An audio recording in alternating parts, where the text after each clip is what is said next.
Bulletin में सबसे पहले बात करेंगे देश को दहलाने की साजिश रचने वाले आरोपियों पर अपडेट की। मुंबई में एक और संदिग्ध आतंकी पकड़ा गया है। आपको बता दें, मुंबई एटीएस की टीम ने नागपाड़ा इलाके से जाकिर नाम के संदिग्ध को पकड़ा है। इसका कनेक्शन कुछ दिन पहले पकड़े गए 6 संदिग्धों में से एक जान मोहम्मद से बताया जा रहा है। वहीं दूसरी तरफ प्रयागराज में एक और संदिग्ध आतंकी ने सरेंडर करने का दावा किया है। शाहरुख नाम के इस संदिग्ध आतंकी ने फेसबुक पर एक वीडियो पोस्ट कर सरेंडर किए जाने का दावा किया। शाहरुख ही वो शख्स है जिसकी पोल्ट्री फार्म से आईईडी बरामद किया गया था। आपको बता दें, शाहरुख का दावा है कि वो एक न्यूज चैनल में सॉफ्टवेयर इंजीनियर के तौर पर काम करता है। पहले पकड़े गए संदिग्ध आतंकी हुमैद उसामा और आमिर बेग का ये रिश्तेदार भी है। वहीं कल हुमैद उर रहमान ने भी सरेंडर किया था। संदिग्धों का हैंडलर इसी को बताया जा रहा है। तो लगातार ये 7वीं गिरफ्तारी हो चुकी है और इस पूरे मामले को और गहराता जा रहा है ये पूरा मामला। आपको बता दें कि प्रयागराज में संदिग्ध आतंकी शाहरुख के सरेंडर को लेकर यूपी पुलिस की बड़ी लापरवाही भी सामने आई है। इस वक्त की बड़ी खबर आपको बता रहे हैं। खबर आ रही है कि सरेंडर के लिए पहुंचे शाहरुख को पुलिस ने दरअसल वापस भेज दिया था। प्रयागराज के कोतवाली में सरेंडर के लिए शाहरुख पहुंचा था। आपको बता दें कि शाहरुख के ही पोल्ट्री फार्म से दिल्ली पुलिस की स्पेशल सेल और एटीएस ने आईईडी बरामद की थी। शाहरुख से जुड़े करीबियों का दावा यह है कि कोतवाली पुलिस ने नाम पता नोट करके उसे वापस भेज दिया जब वो सरेंडर के लिए पहुंचा। पुलिस ने कहा कि एटीएस टीम के आने पर उसे बुला लिया जाएगा। तो प्रयागराज पुलिस की बड़ी लापरवाही सामने आई है। कहा जा रहा है कि जब आतंकी सरेंडर करने पुलिस थाने पहुंचा तो उसका नाम नोट कर लिया गया, पता नोट कर लिया गया और फिर प्रयागराज पुलिस ने उसे कहा कि आप जाओ और जब एटीएस की टीम आएगी तो आपको बुला लिया जाएगा। इस वक्त की बड़ी खबर, किस तरीके से इस पूरे मामले पर प्रयागराज पुलिस की लापरवाही सामने आई है आपको हम बता रहे हैं। संदिग्ध आतंकी शाहरुख प्रयागराज के कोतवाली पहुंचा सरेंडर करने। पुलिस ने शाहरुख का नाम पता नोट कर लिया और उसे वापस भेज दिया और कहा गया कि जब एटीएस की टीम यहां पहुंचेगी तो आपको बुला लिया जाएगा। तो प्रयागराज पुलिस की कैसी लापरवाही, जब एक आतंकी सरेंडर करने पहुंचता है तो उसे हिरासत में लेने के बजाय उससे कहा जाता है कि आप घर वापस जाइए, आराम फरमाइए और जब एटीएस की टीम आएगी तो आपको इत्तला किया जाएगा, आपसे बातचीत की जाएगी, आपको बुलाया जाएगा।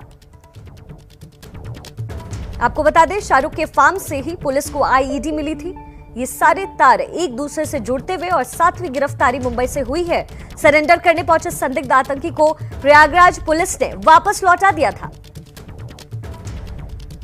आपको यह भी बताएं कि सरेंडर से पहले शाहरुख ने एक वीडियो फेसबुक पोस्ट किया है। इस वीडियो में शाहरुख कबूल कर रहा है कि आईडी रखने के लिए उसे गिरफ्तार संदिग्ध आतंकी जिशान ने कहा था। शाहरुख एक न्यूज चैनल में सॉफ्टवेयर इंजीनियर के तौर पर काम करने का दावा भी करता है। बारिश रुक गई है, मैं जा रहा हूँ कोतवाली सरेंडर करने अपने आप को।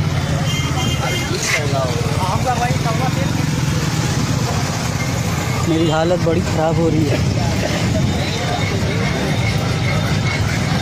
मेरा इसमें कोई हाथ नहीं है।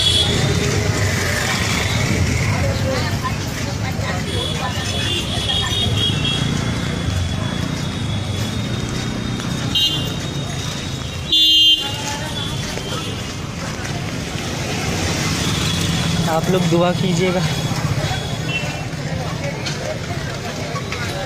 पुलिस वाले मेरी बात माने, जो सच है हमने बोला है, जो हमने अभी पोस्ट किया है उसको देखिए।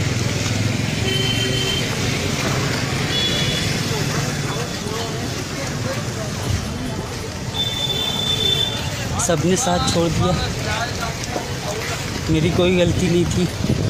मुझे अनजाने में वो बॉक्स दिया गया पोल्ट्री फार्म में रखने को, बल्कि मैं घर पे बोल रहा था घर पे रखूं। और इस पूरे मामले पर और ताज़ा जानकारी लिए मेरे कुछ सहयोगी मेरे साथ जुड़ गए हैं। ओपी तिवारी जुड़े हुए हैं, साथ ही पंकज झा और सूरज ओझा।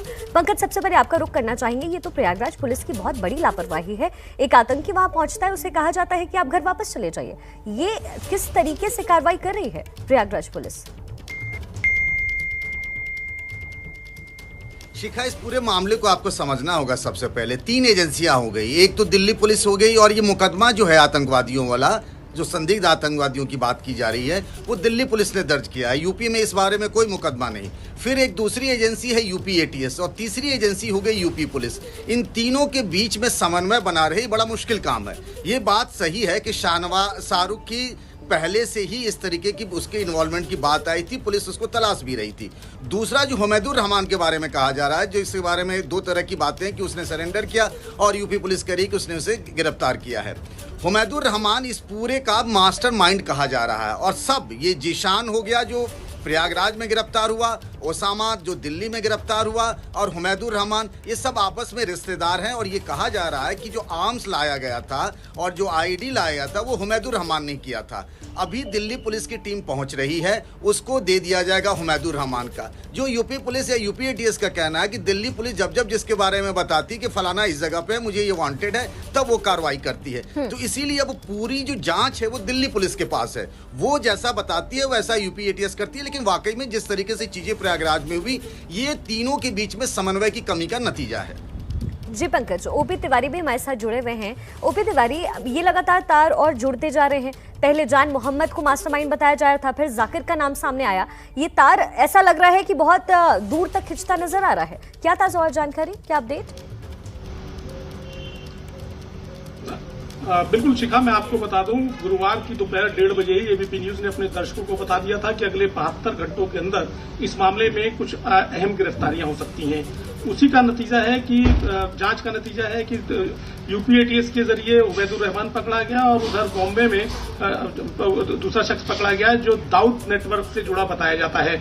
दिल्ली पुलिस की स्पेशल सेल ने अब तक 2 लोगों के हिरासत में ले जाने की पुष्टि की है। इनमें से एक इलाहाबाद से इस समय लखनऊ के रास्ते में है शिखा।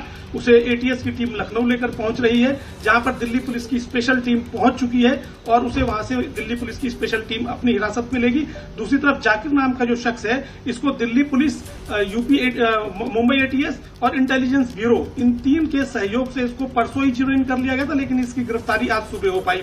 अभी तक अगर आप देखेंगे शिखा, तो इसमें दाऊद नेटवर्क और जिहादी नेटवर्क, इसके लोग एक एक करके पकड़े जा रहे हैं। सबसे बड़ी अहम बात यह है कि इस मामले में जो पैसा और जो हथियार बाहर से आए, उसके बारे में उबैदुर रहमान मामले की एक महत्वपूर्ण कड़ी तो है, लेकिन मास्टरमाइंड नहीं है। इस मामले के मास्टरमाइंड अभी भी अलग अलग हैं, जिनके बारे में पता किया जा रहा है। और सबसे एक अहम बात मैं आपको बता दूं शिखा, कि दिल्ली पुलिस की स्पेशल सेल ने हवाला से पैसे आने के 2 नेट्स का पता लगा लिया है। इनमें से दाऊद इब्राहिम नेट पर लगभग 2 से 3 लाख रुपए आए थे और जिहादी नेटवर्क पर उससे कम पैसे आए थे। यानी हवाला के 2 नेटवर्क का भी स्पेशल सेल को पता लगा है और अब इन लोगों को शीघ्र ही दिल्ली पुलिस की स्पेशल सेल दिल्ली लेकर आएगी, जहां इनसे आगे की पूछताछ की जाएगी शिखा। जी, तो ये देखिए, इस पूरे कनेक्शन में जो है वो दाऊद कनेक्शन सामने आ रहा है, जिसकी जानकारी ओपी तिवारी आप तक पहुंचा रहे थे। सूरज ओझा भी मुंबई से हमारे साथ जुड़े हुए हैं। सूरज, आज 7वीं गिरफ्तारी भी हो गई, क्या ताजा जानकारी और क्या कुछ खुलासा हुआ है अब तक, उसके बारे में कुछ पता हो? शिखा, ये जो दूसरा आरोपी गिरफ्तार हुआ है जाकिर, ये जाकिर भी मुंबई एंटी एक्सटॉर्शन की रडार पर था। उसे भी एंटी एक्सटॉर्शन ने किसी एक्सटॉर्शन के मामले में गिरफ्तार किया था जब वो 30 वर्ष का था।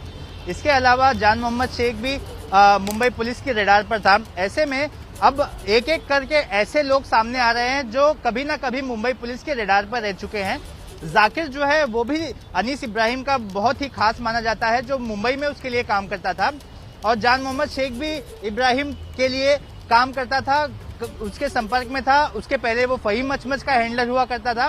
तो इस तरह से डी कंपनी की ये स्लीपर सेल है जो मुंबई में रहकर उनके लिए काम करते थे और अब ये लोग एक बहुत बड़ी साजिश को अंजाम देने वाले थे। जाकिर पर आरोप ऐसा है कि उसने ही जान मोहम्मद शेख को आदेश दिया था कि तुम जाके आर्म्स एम्युनिशन और जो एक्सप्लोजिव है उसकी डिलीवरी लो। तो इस तरह की तमाम चीजें अब सामने आ रही हैं। इसके बाद अब महाराष्ट्र एटीएस से भी उससे पूछताछ की है, रात भर से पूछताछ हुई है, तो जाहिर सी बात है और भी जानकारी बाहर आने की बिल्कुल और भी जानकारी बाहर आएगी। सूरज, बहुत बहुत शुक्रिया, ओपी तिवारी आपका भी और पंकज झा आपका भी। तो लगातार ये कनेक्शन जो है और बड़ा होता जा रहा है। दाऊद से इसके तार तो जुड़ ही रहे हैं, लेकिन हो सकता है ये भी संभव है कि इसके तार किसी अलग देश से भी जुड़ते नजर आए।